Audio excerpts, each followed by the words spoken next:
அடுத்த தலைமுறைக்கு செல்வதற்காக முரசொலி பாசறை திட்டத்தின் மூலம் அது ஒரு பக்கத்தில் முரசொலியில் எப்பொழுதும் அங்கு கழக முன்னோடிகள் நமக்கு ஒரு நன்றி செலுத்தும் விதமாக அவர்களுக்கு கழகம் காட்ட முன்னோடிகளை காத்து வருகின்றனர். இப்படியாக நம் திராவிட மாடல் அரசானது ஒவ்வொரு முறையும் ஒவ்வொரு ஆண்டும் ஒவ்வொரு ஏழை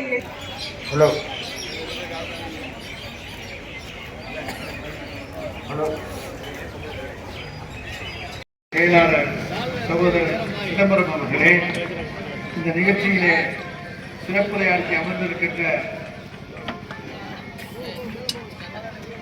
நவமணி அவர்களே, வேங்கி அரசன் அவர்களே, பாலசுப்ரமணியம் அவர்களே, புத்து அவர்களே, சண்முகம் அவர்களே, சுப துரைராஜ் அவர்களே, அலர் மணிவாசகம் அவர்களே, பி கணேசன் அவர்களே, பிள்ளை ரமேஷ் அவர்களே, பேச இருக்கின்ற திராவிட முன்னேற்ற கழகத்துடைய ஆற்றல் மிகுந்த தலைவர் கழகத்துடைய பேச்சாளர் பவானி கண்ணன் அவர்களே, திராவிட முன்னேற்ற கழகத்துக்கு இளைஞர் பட்டாளத்தை ஈர்க்கின்ற வகையிலே பல்வேறு மாவட்டங்கள், மண்டல அளவிலே, மாநில அளவிலே பேச்சுப் போட்டிகளை நடத்தி கழகத்துக்கு 183 இளம் பேச்சாளர்களை நன்முத்துக்களை வழங்கியிருக்கிற உதயநிதி ஸ்டாலின் அவர்களாலே கண்டுபிடிக்கப்பட்டிருக்கிற நம்முடைய பேச்சாளர்கள் அன்புக்குரிய தம்பி ராகுல் ரமேஷ் கான் அவர்களே, அன்புக்குரிய சகோதரர் பூபதி அவர்களே, இந்த நிகழ்ச்சியிலே பங்கேற்றிருக்கின்ற எண்ணி பார்க்க கடமைப்பட்டிருக்கிறீர்கள்.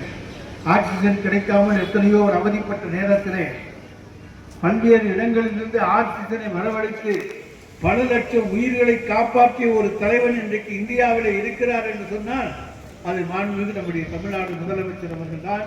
இதை உணர்ந்தவர்கள், அறிந்தவர்கள் அறிவார்கள். ஆனால் அதிலேயும் கொடுமை, சிலரை நம்மாலை காப்பாற்ற முடியவில்லை, நம்மை விட்டு போய்விட்டார்கள். ஆனால் அவர்கள் துக்கத்துக்கெல்லாம் நாம் 3 மாத காலம் கழித்து 4 மாதம் கழித்து சென்றோம்.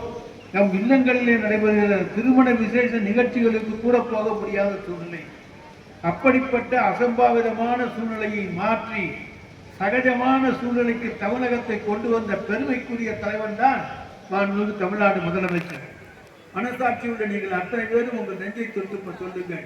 அந்த நிலைமையை நாங்கள் குறுகிய காலத்திலே உருவாக்கி தந்தோமா இல்லையா?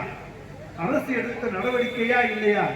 இதற்கு சொந்தக்காரர் நம்முடைய மாண்புமிகு தலைவர் தளபதி அவர்கள். எனவே இந்த இந்திய ஒன்றியத்திலே பல்வேறு மாநிலங்களே மக்கள் வெளியே வர முடியாத சூழ்நிலை இருந்த நிலைமையை கூட தமிழக மக்களை காப்பாற்றி அவர்களை வெளியே சுதந்திரமாக வரவழைத்த தலைவர் ஒருவர் இருக்கிறார் என்று சொன்னால் அது மாண்புமிகு தமிழ்நாடு முதலமைச்சர் அவர்களால். மருத்துவமனைகளால் அங்கே படுக்கைகள் காலியில்லை என்று சொன்னால் உடனடியாக தற்காலிக மருத்துவமனைகளை அதிகமாக அளவிலே அமைத்த ஒரு மாநிலம் நம்முடைய தமிழ் மாநிலம். எங்கெங்கே எல்லாம் விடுதிகள் இருக்கின்றனோ அந்த விடுதிகளை எல்லாம் அன்றைக்கு மருத்துவமனைகளாக படுக்கைகளாக மாற்றி தந்தவர் நம்முடைய மாண்புமிகு தமிழ்நாடு முதலமைச்சர். லட்சக்கணக்கான உயிர்களை காப்பாற்றியவர் நம்முடைய மாண்புமிகு தமிழ்நாடு முதலமைச்சர். எனவே கொரோனா காலத்தில் இருந்து ஆரம்பித்து வந்தோமேயானால் படிப்படியாக தமிழக மக்களுடைய வாழ்க்கை தரத்தை உயர்த்தி இந்த ஆண்டு தீபாவளிக்கு வியாபாரம் ஆனதை போல எந்த ஆண்டும் வியாபாரம் இல்லை. உண்மையா இல்லையா? 4 ஆண்டு காலத்திலே மக்களை நாங்கள் வறுமையில் இருந்து மீட்டெடுத்திருக்கிறோம் என்பதற்கு இது ஒரு அத்தாட்சியா இல்லையா? மக்களிடத்தை பணப்பழக்கத்தை தீபாவளி நேரத்திலே காண முடிந்ததா இல்லையா? இதற்கு காரணம் மாண்புமிகு தமிழ்நாடு முதலமைச்சர் எடுத்த நடவடிக்கைகளா இல்லையா? இலவசமாக கட்டணம் இல்லாத பேருந்து பயணம். இங்கிருந்து புதுக்கோட்டைக்கு மகளிர் சகோதரிகள் எத்தனை முறை வேண்டும் என்றாலும் சென்று வரலாம். அதன் மூலம் 1000 ரூபாய் மிச்சம். கையிலே 1000 ரூபாய் உங்களுக்கு உரிமை தொகை 2000 ரூபாய் மிச்சம். உங்க பிள்ளைங்க கல்லூரியில படித்தால் பெண்ணுக்கு 1000, மகனுக்கு 1000, அது 4000 ரூபாய் மிச்சம். தொடக்க பள்ளியில படிக்கிற உங்களுடைய குழந்தைகளுக்கு காலை உணவு திட்டம். இந்தியாவிலே இல்லை, உலகத்திலேயே எந்த நாட்டிலும் காலை உணவு திட்டம் கிடையாது. அதை கொண்டு வந்த ஒரே தலைவர் மாண்புமிகு தமிழ்நாடு முதலமைச்சர். தமிழ்நாட்டில் இருக்கக்கூடிய தாய்மார்கள் காலையிலே வேலைக்கு செல்ல வேண்டும். கிராமத்தில் இருக்கின்றவர்கள் நகரப்பகுதியை பற்றி கவலை இல்லை. ஆனால் கிராமத்தில் இருக்கின்றவர்கள் 7 மணி 7:30 மணிக்கு வேலைக்கு செல்ல வேண்டும். அப்படி 7:30 மணிக்கு வேலைக்கு செல்கிற பொழுது தன்னுடைய குழந்தைக்கு அவர்களாலே காலை உணவை தந்துவிட்டு செல்ல முடியாத சூழ்நிலை.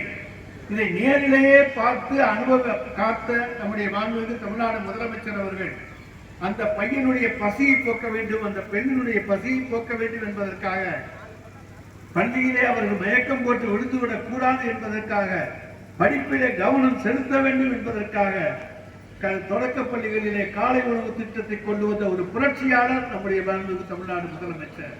இதை எங்கே வேண்டும் என்றாலும் சொல்ல முடியும். இதை இன்றைக்கு எல்லோரும் நம்முடைய மாடலைத்தான் இன்றைக்கு காப்பு எடுக்கிறார்கள். அதுதான் திராவிட மாடல். இங்கே நமக்கு முன்னாலே பேசிய தம்பி சொன்னாரே, எல்லோருக்கும் எல்லாம், அதுதான் திராவிட மாடல். ஏழையை பணக்காரனாக்குவது திராவிட மாடல், பணக்காரனை ஏழையாக்குவது திராவிட மாடல். எல்லோரும் சமம் என்பது திராவிட மாடல். இங்கே ஏற்றத்தாழ்வுகள் இல்லாத ஆட்சியை உருவாக்குவோம், ஏற்றத்தாழ்வு இல்லாத சமுதாயத்தை உருவாக்குவோம், சமூகத்தை உருவாக்குவோம் என்று சொல்லுவது தவறா? எங்களுடைய ஆட்சியிலே நடந்திருப்பது போல ஏறக்குறைய 2500 குடமுழுக்குகளை நாங்கள் நடத்தி இருக்கிறோம். இது ஆன்மீகத்துக்கு எதிரான ஆட்சியா? மக்களுடைய உணர்வுகளுக்கு நாங்கள் மரியாதை தருகிறோம். எங்கள் உணர்வு வேறு, உங்கள் உணர்வு வேறு. உங்கள் உணர்வை மதிக்கின்ற ஒரு மகத்தான முதலமைச்சர் இன்றைக்கு தமிழ்நாட்டில் இருக்கின்றார். அவருடைய எண்ணங்கள் வேறாக இருக்கலாம். ஆனால் உங்கள் உணர்வுகளுக்கு நாங்கள் மரியாதை தருகிறோம், உங்கள் உணர்வுகளை மதிக்கின்றோம். ஆன்மீக உணர்வு உங்களுக்கு இருக்கிறது என்று சொன்னால் 2500க்கு மேற்பட்ட கோயில்களுக்கு நாங்கள் குடமுழுக்கு நடத்தி இருப்பதன் மூலம் அது வெளிப்படும். இதுவரைக்கும் எந்த ஆட்சியில் நடத்தியிருக்காங்க? ஆன்மீகம் பேசுகிற பல மாநிலங்களில் இருக்கக்கூடிய ஆட்சியாளர்கள் நடத்தி இருக்கிறார்களா? இந்த ஆட்சி இந்த 5 ஆண்டு காலத்தில் நிச்சயமாக 5000 கோயில்களுக்கு மேலே குடமுழுக்கை நடத்தி காண்பிப்போம் என்பதை நான் சொல்லிக்கொள்ள கடமைப்பட்டிருக்கின்றேன். நாங்கள் ஆன்மீகத்துக்கு எதிரானவர்கள் அல்ல. எங்கள் கொள்கை வேறாக இருக்கலாம், ஆனால் உங்கள் கொள்கையை நாங்கள் குறிக்கின்றவர்கள் அல்ல. நீங்கள் உங்கள் வழியிலே செல்லுங்கள், அதை நாங்கள் உங்களுக்கு வழிவிட்டு விடுகின்றோம்.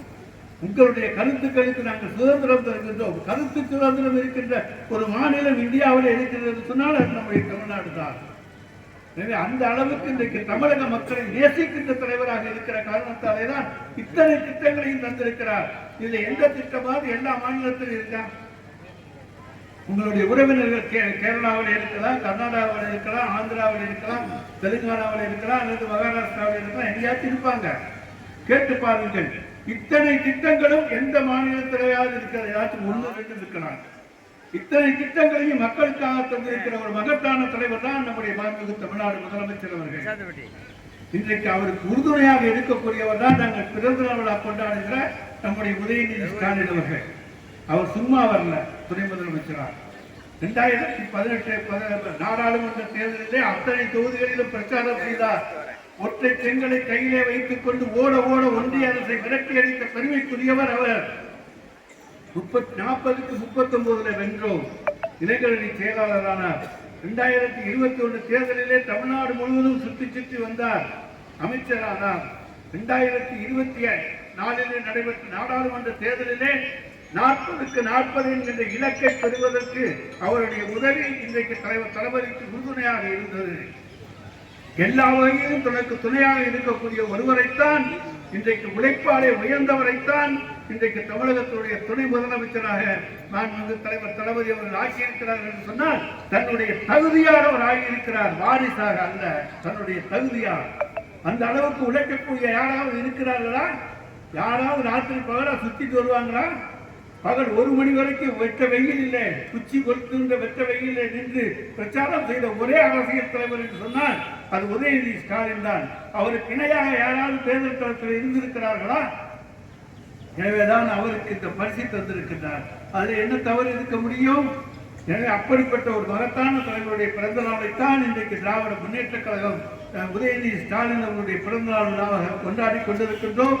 நம்முடைய திருமய வடக்கு ஒன்றியத்திலே மிக சிறப்பாக ஏற்பாடு செய்யப்பட்டிருக்கிற இந்த கூட்டத்திலே பங்கேற்பதிலே நாங்கள் மிகுந்த பெருமையடைகிறோம் என்று சொல்லி வாய்ப்புக்கு நன்றி கூறி விடைபெற்றுக் கொள்கின்றேன். நன்றி, வணக்கம்.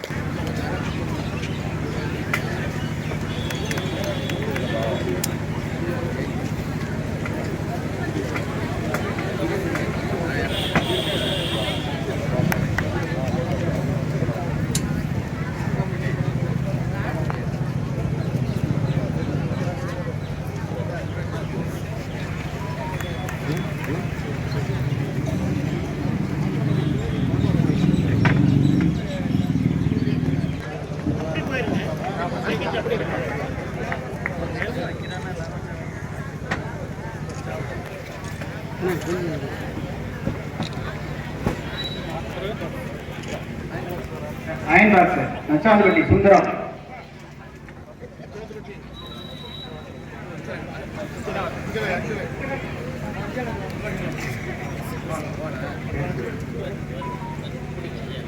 ஆமா